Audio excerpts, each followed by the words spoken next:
Welcome to Eklavya Study Point and I am Sachin. और आज की इस वीडियो में मैं आपको बताने वाला हूं क्लास 12 से फिजिकल एजुकेशन का जो आपका एग्जाम होगा उसके लिए मोस्ट इंपोर्टेंट क्वेश्चंस। बहुत ज्यादा नहीं करवाऊंगा, लिमिटेड क्वेश्चंस होंगे जिसके आने की प्रोबेबिलिटी बहुत ज्यादा है। आपको साथ में पीडीएफ भी प्रोवाइड करवाई जाएगी। तो चलिए वीडियो को स्टार्ट करते हैं।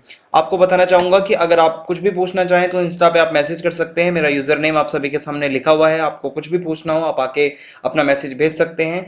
और आपको जो पीडीएफ है, ये जितने भी इंपॉर्टेंट क्वेश्चंस करवाए जाएंगे वो हमारे टेलीग्राम चैनल पे मिलेगी।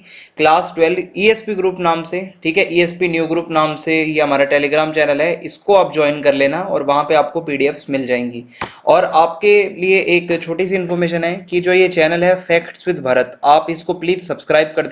और जितना भी इसमें कंटेंट है, इंफॉर्मेटिव कंटेंट है, आप इसको जरूर देखें।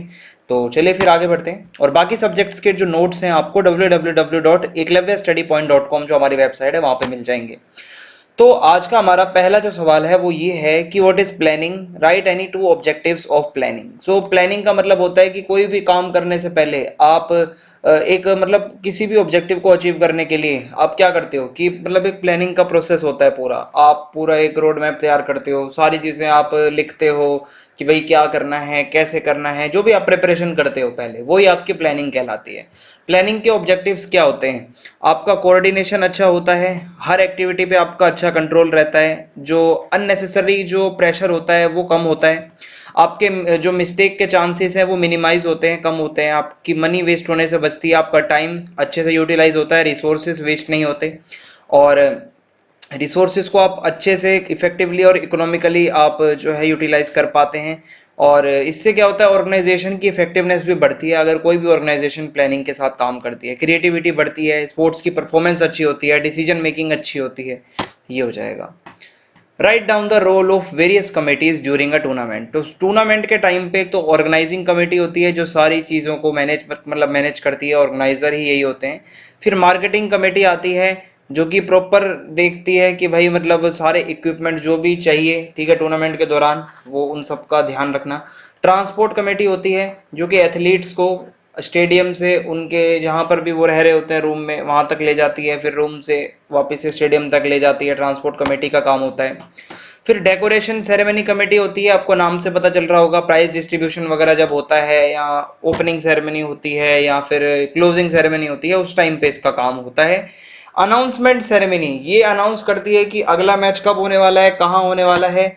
और फिर हमारा अगला क्वेश्चन है, आपको नॉक नीज के बारे में क्वेश्चन पूछ रखा है कि इसके सिम्टम क्या होते हैं, इसके कॉजेज क्या हैं, इसके करेक्टिव मेजर्स क्या हैं। इसके सिम्टम में क्या होता है, जो आपके नीज होते हैं वो इस तरीके से लॉक्ड हो जाते हैं, नॉक हो जाते हैं। ये नॉर्मल पैर जो होते हैं उसमें इतना गैप रहता है, जिसके नॉक नीज होते हैं ना उसके इस तरीके से हो जाते हैं, ठीक है, और वो टच होते हैं चलते टाइम। इसकी वजह है भाई एक तो मोटापा, ओबेसिटी, या विटामिन जो डी होता है उसकी डेफिशिएंसी से भी होता है। रिकेट्स नाम से बीमारी होती है उससे भी हो सकता है। और बहुत जल्दी कम उम्र में अगर बच्चा चलने लगता है या खड़े होने लगता है उससे भी हो सकता है। माल न्यूट्रिशन से भी हो सकता है।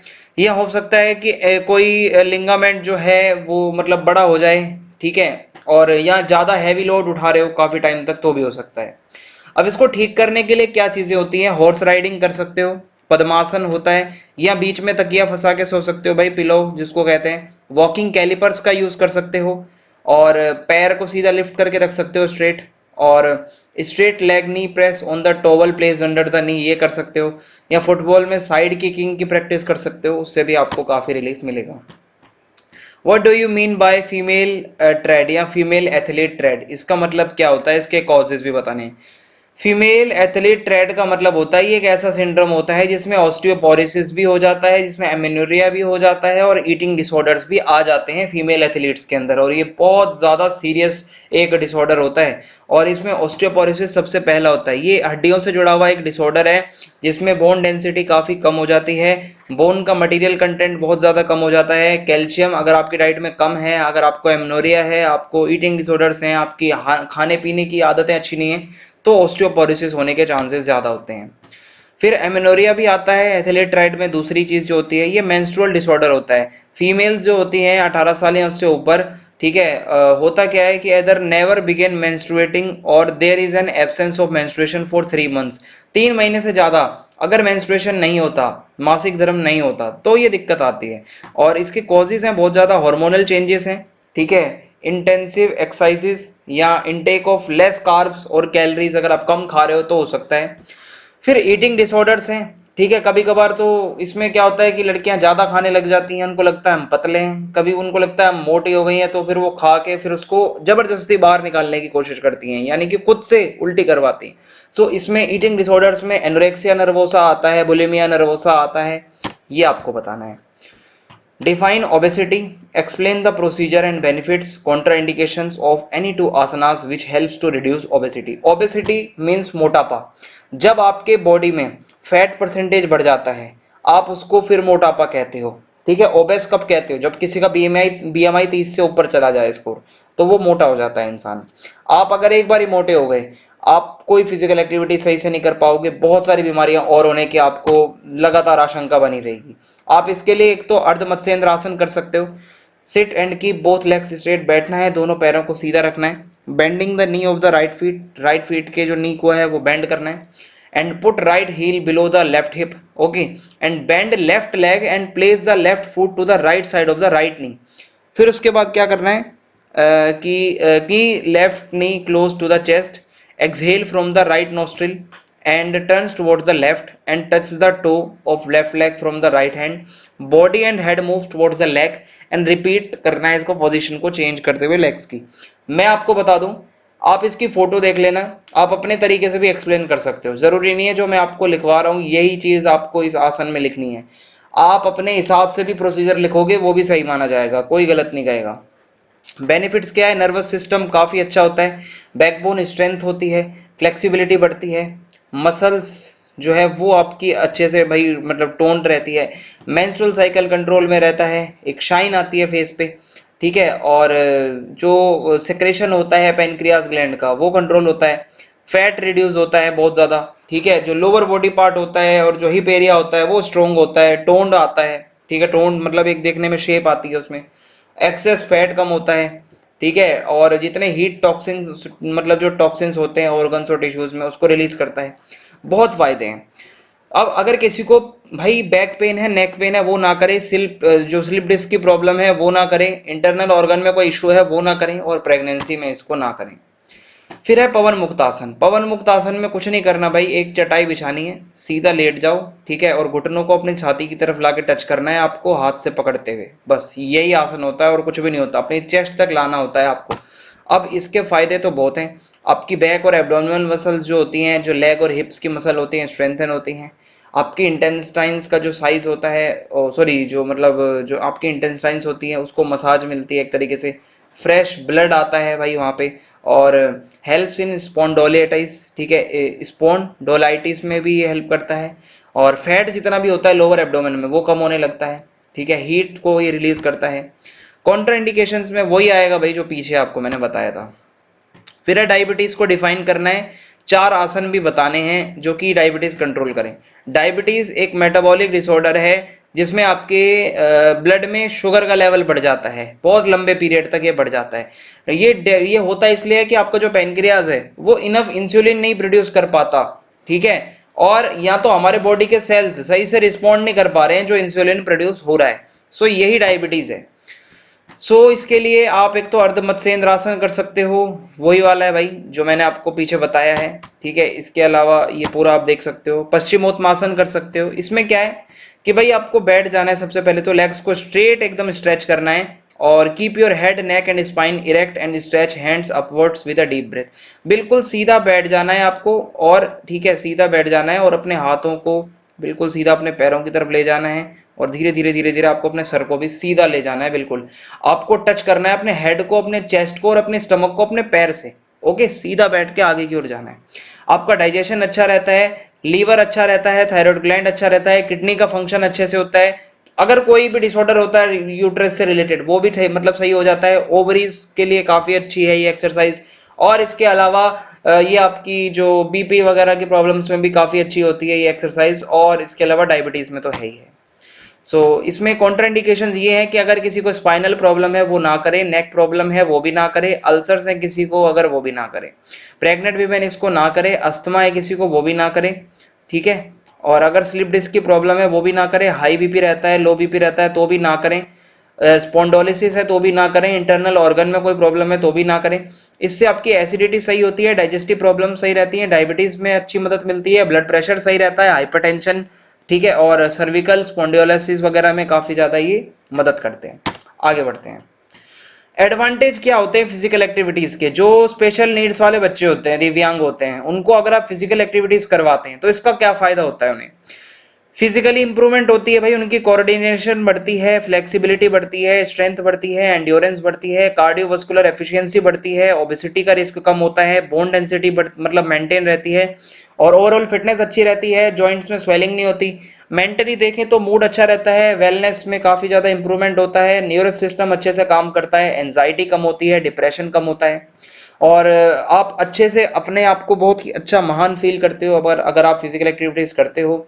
नए नए आपको एक्सपीरियंस मिलते हैं, अगर हम इसको सोशियोलॉजिकली कैटेगरी में देखें तो आपको एक्सपीरियंस मिलते हैं, अच्छे अच्छे फ्रेंड्स बनते हैं आपके, और इंडिपेंडेंस की एक फीलिंग आती है आपको। आपको क्रोनिक डिजीज वगैरह के कम रिस्क होते हैं, आपकी प्रोडक्टिविटी भी बढ़ती है। सो ये फायदे होते हैं। फिर है explain balance diet and its function in our body. Balance diet का मतलब है ऐसी डाइट जिसमें सारे न्यूट्रिएंट्स बैलेंस्ड क्वांटिटी में अवेलेबल हो हमारी थाली में। और इसके लिए होता क्या है कि बैलेंस डाइट क्या करता है, एनर्जी प्रोवाइड करता है हमें, और हमारे को क्या करता है कि ग्रो करने में मदद करता है। हमारे ऑर्गन्स प्रॉपरली फंक्शनिंग जब ही हो पाते हैं जब आप बैलेंस डाइट लेते हो, और आपके टिश्यूज को रिपेयर करता है, आपके डिफेंस सिस्टम को, आपके इम्यून सिस्टम को मजबूत करता है, ओवरऑल आपका हेल्थ स्टेटस अच्छा रहता है। बैलेंस डाइट से आपका मेटाबॉलिज्म अच्छा रहता है, और इसके अलावा जो भी डेफिशिएंसी डिजीज होते हैं वो आपके कम हो जाते हैं, आपकी सारी कमियां दूर हो जाती हैं, डेफिशिएंसीज खत्म हो जाती हैं। What are the types of carbohydrates? Given example from each. Carbohydrates क्या है कि फ्यूल होता है बॉडी का, एनर्जी होती है। एक तो सिंपल कार्बोहाइड्रेट होते हैं जैसे कि ग्लूकोज है, फ्रुक्टोज है, सुक्रोज है, माल्टोज है, और कॉम्प्लेक्स कार्बोहाइड्रेट्स होते हैं जैसे स्टार्च है, डेक्सट्रिन्स है, ग्लाइकोजन है, और सेल्यूलोज है। ये सारे कॉम्प्लेक्स जो है आपके कार्बोहाइड्रेट्स हैं। Vitamins are very essential for the working of the body. Vitamins बहुत जरूरी होते हैं हमारी बॉडी के लिए। तो आप एक तो वाटर सॉल्युबल वाइटामिन्स देखते हैं जो विटामिन बी है और विटामिन सी है, ये पानी में घुल जाता है। एक आता है फैट सॉल्युबल विटामिन, इसमें ए डी के ई होता है, ठीक है, केक और ए मतलब ए डी के ई ये सारे इसमें आ जाते हैं। हमारे डेली बेसिस पे जितने भी आपको काम करने होते हैं उसमें वाइटामिन्स बहुत मदद करते हैं, और हमें ये स्मॉल क्वांटिटी में ही चाहिए होते हैं, हमारी बॉडी की प्रोटेक्शन करते हैं। ये सारी चीजें आ जाएंगी। Explain the flamingo balance test in detail. Flamingo balance test क्या होता है? ये आपकी एक टांग पे आपकी कितनी आपका बैलेंस है इसकी एबिलिटी को चेक करता है। ओके, आपके ब्लैक्स की स्ट्रेंथ, पेल्विक और ट्रंक मसल्स की स्ट्रेंथ, आपका स्टैटिक बैलेंस कैसा है वो भी दिखता है। कोई आपको ऐसा खास इक्विपमेंट इसमें चाहिए नहीं होता, स्टॉप वॉच चाहिए होती है या बीम चाहिए होती है, ठीक है, और नॉन स्लिपरी सरफेस होना चाहिए, पैर ना फिसले। इसके लिए क्या है भाई, खड़े हो जाओ सीधा, फोटो में देख ही सकते हो आप, यही प्रोसेस आपको बताना है। और ये पोजीशन में 60 सेकंड्स तक आपको रहना होता है, और 60 सेकंड तक आपको देखा जाता है, फिर उसके बाद आपका स्कोर बनाया जाता है, ठीक है। आगे बढ़ते हैं। Rikli and Jones senior citizen का टेस्ट। ये रिकली एंड जोन्स का जो टेस्ट है बहुत बारी पेपर में पूछा जाता है, ये 2001 से स्टार्ट हुआ था। ये बहुत बेनिफिशियल है जो सीनियर सिटीजन हैं उसके लिए। पहला टेस्ट होता है इसमें चेयर स्टैंड टेस्ट, इसमें आपकी लोअर बॉडी की स्ट्रेंथ देखी जाती है जो सीनियर सिटीजन होते हैं। आर्म कर्ल टेस्ट होता है जिसमें अपर बॉडी की स्ट्रेंथ देखी जाती है। Chair sit and reach test होता है जिसमें लोअर बॉडी की स्ट्रेंथ देखी जाती है। बैक स्क्रैच टेस्ट होता है जिसमें अपर बॉडी की स्ट्रेंथ देखी जाती है। 8 foot up and go test होता है जिसमें एजिलिटी देखी जाती है। 6 मिनट वॉक टेस्ट होता है जहां पे एरोबिक एंड्योरेंस आपकी देखी जाती है। सो ये रिकली एंड जॉन्स का टेस्ट आ सकता है पेपर में, आप इसको याद रखिएगा। Discuss the physiological factors determine the strength as a component of physical fitness. तो अगर आपको स्ट्रेंथ चाहिए तो आपकी मसल का साइज जितना ज्यादा बड़ा होगा उतने ज्यादा आप स्ट्रेंथ प्रोड्यूस कर पाएंगे। मेल्स जो होते हैं उनकी बड़ी मसल्स होती हैं फीमेल से, ओके, लेकिन अगर फीमेल्स भी अगर वेट ट्रेनिंग करती हैं तो उनकी भी मसल्स का साइज इंप्रूव हो सकता है। फिर है बॉडी वेट, जिसमें ज्यादा बॉडी वेट होता है, हैवी जो भाई ज्यादा है वो उतना ही ज्यादा उसमें स्ट्रेंथ भी ज्यादा होती है भाई, सो आप कह सकते हो। मसल कंपोजिशन, देखो मसल्स कंपोजिशन के अंदर क्या होता है कि जिस मसल्स के अंदर ज्यादा परसेंटेज होता है फास्ट ट्विच फाइबर्स का वो ज़्यादा फोर्स प्रोड्यूस करती हैं। वहीं जो स्लो ट्विच फाइबर्स होते हैं वो उतना ज़्यादा कॉन्ट्रैक्ट नहीं कर पाते सही से, ठीक है। सो परसेंटेज जो है फास्ट ट्विच फाइबर का ज़्यादा होना चाहिए। फिर है intensity of the nerves impulse. When a stronger nerve impulse from central nervous system excite more number of motor units, the muscles will contract more। ये नर्वस सिस्टम भी काफी इंपॉर्टेंट यहाँ पे भाई कंट्रीब्यूशन देता है आपकी स्ट्रेंथ के लिए। जितना अच्छा सिग्नल मिलेगा उतना ज्यादा आप लिफ्ट कर पाओगे, स्ट्रेंथ दिखा पाओगे। Effect of exercise on muscular system. जब आप एक्सरसाइज करते हो तो आपके मस्कुलर सिस्टम पे उसका क्या इफेक्ट पड़ता है? भाई मसल्स का टेम्परेचर बढ़ता है और मसल का फटीग यानी कि थकान कम होती है, ब्लड फ्लो बढ़ता है, हाइपरट्रोफी जो होती है मसल्स की वो होती है, मसल्स अच्छे शेप और साइज में आ जाती हैं और मसल का मास बढ़ता है, एक्सेस फैट कम होता है और एक अच्छा बॉडी पोस्चर रहता है और न्यूट्रिएंट्स मिलते हैं मसल्स को, कोऑर्डिनेशन बढ़ता है, पावर बढ़ती है, बैलेंस बढ़ता है, स्पीड बढ़ती है, एजिलिटी बढ़ती है, रिएक्शन टाइम बढ़ता है, फ्लेक्सिबिलिटी बढ़ती है, एंड्योरेंस बढ़ती है। बहुत फायदे हैं भाई आपके एक्सरसाइज करने के।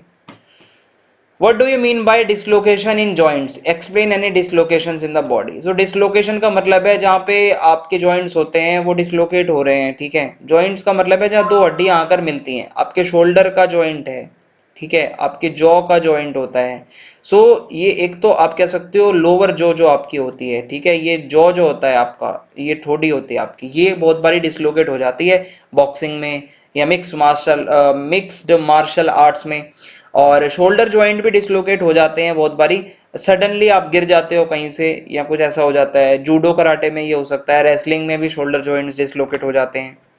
फिर है फ्रैक्चर का मतलब, देखो हड्डी टूटने को फ्रैक्चर कहते हैं। आपके कुछ टाइप्स हैं फ्रैक्चर के, 4-5 बता देता हूँ। ट्रांसवर्स है, स्ट्रेस है, oblique, green stick, commuted, impacted.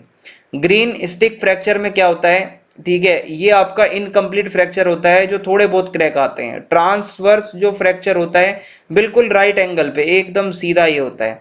Oblique fracture जो आपका होता है इसमें क्या होता है, डायगनली आपकी हड्डी टूट जाती है इस तरीके से। इम्पैक्टेड फ्रैक्चर क्या होता है कि भाई बोन्स जो होती हैं एक बोन दूसरे बोन में घुस जाती है, बहुत बुरी तरह से होती है भाई ये वाली फ्रैक्चर। कम्युनिटेड फ्रैक्चर में क्या होता है, a fracture in which the bone broken into more than 2 pieces. दो से भी ज्यादा टुकड़े हो जाए ना हड्डी के, 4-5 टुकड़े हो जाए तो आपका ये कम्युनिटेड फ्रैक्चर में आ जाता है।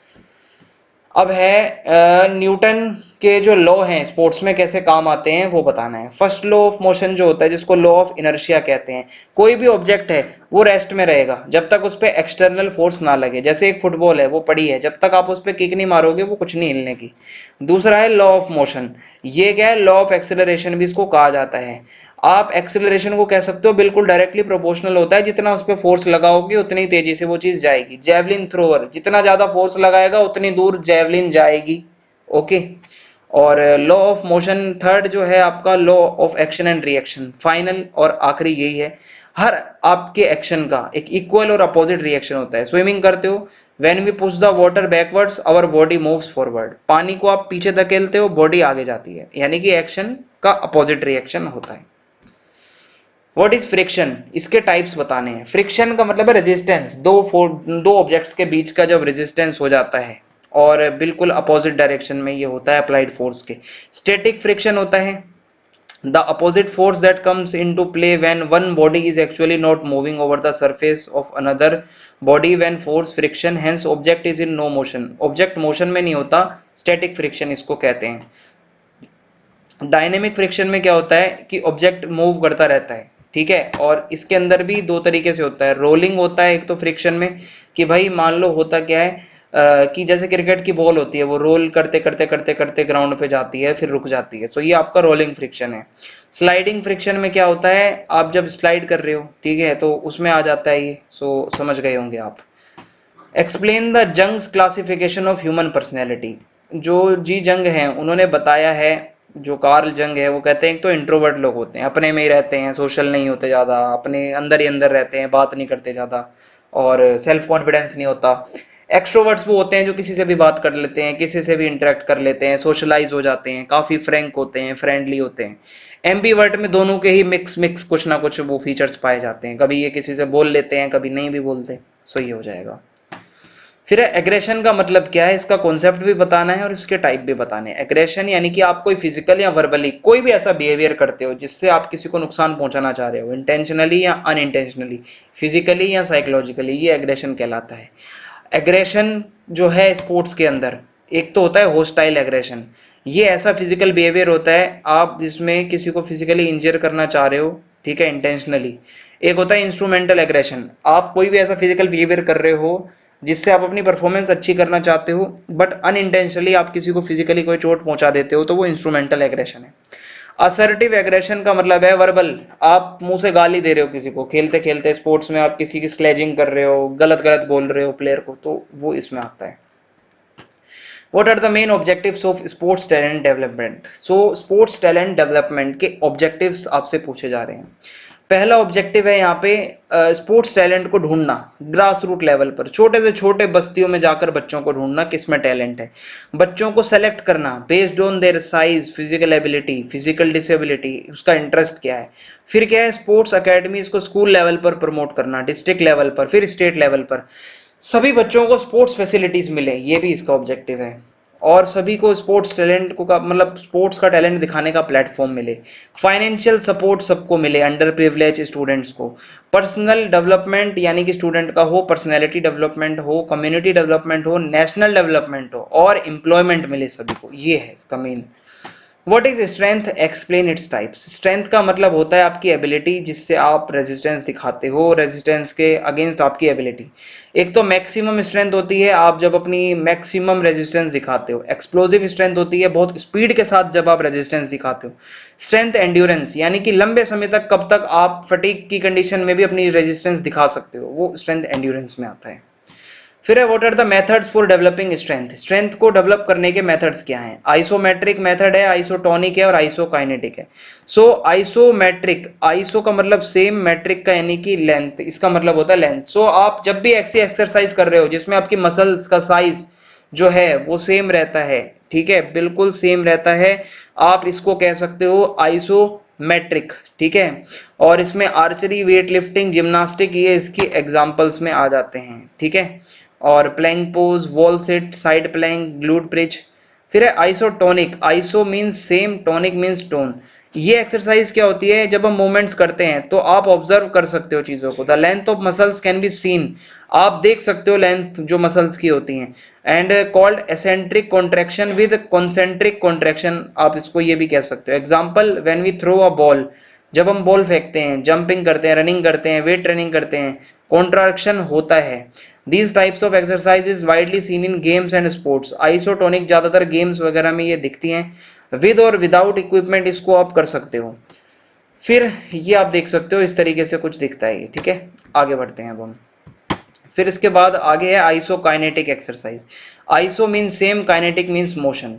ये एक्सरसाइज जो है जे पेरिन ने 1968 में इसको इंट्रोड्यूस किया था। इसको करने के लिए आपको कुछ मशीन्स चाहिए होती हैं, ये देखो इस तरीके से ये मसल्स को डेवलप करती हैं, ये मशीन्स हैं।